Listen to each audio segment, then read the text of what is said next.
كنت عايزة اتكلم معاكم على حاجة كده صغيرة النهاردة، بس هي حاجة مهمة قوي. حاجة اسمها التوازن. التوازن يا جماعة في حياتنا كلها مهم بدرجة مهولة. يمكن احنا مش مقدرينه، لكن فعلا لما نتكلم عنه دلوقتي هتشوفوا قد ايه هو مهم. مهم في نفسيتنا، مهم في تعاملاتنا مع الآخرين، مهم في علاقاتنا مع ربنا، مهم في علاقاتنا مع بعض. الموضوع كبير جدا جدا جدا. التوازن زي ما بيقولوا هيكون شبه الوسطية. يعني ان انت مثلا حلو جدا ان انت تكون بني ادم مثلا لطيف ديسنت كده، لكن الافوره مثلا في الموضوع ده بتبقى مش حلوه. انت مهم ان انت تبقى ماسك العصايه من النص. يعني حلو قوي ان انت تكون هادي جدا ولطيف، لكن الهادي قوي قوي قوي مش حلو. انت عايز تبقى متوازن دايما في كل الحاجات اللي انت بتعملها. ده ازاي نوصل له؟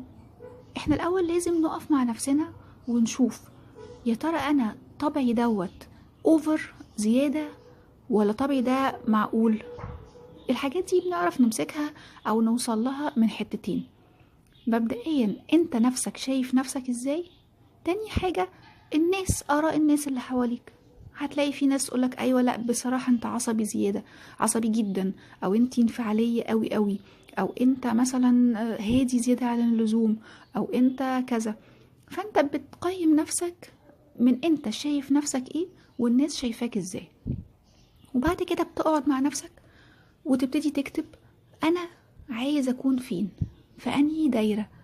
عايز اكون عصبي جدا وبطفش الناس من حواليا ووحش وبشتم ومش لطيف، ولا عايز ابقى هادي خالص غلبان قاعد على جنب ما باخدش حقي، ولا عايز ابقى متوازن، ابقى متوسط، ان انا اخد حقي بس باحترام، ان انا انفعل زي البني ادمين العاديين بس بهدوء، او يعني في المعقول.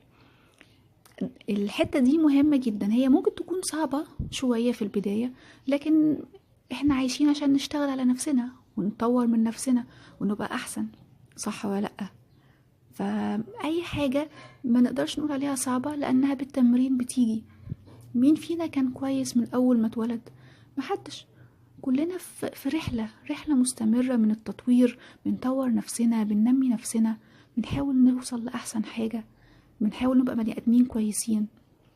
فحتة التوازن دي يا جماعة مهمة جدا جدا جدا.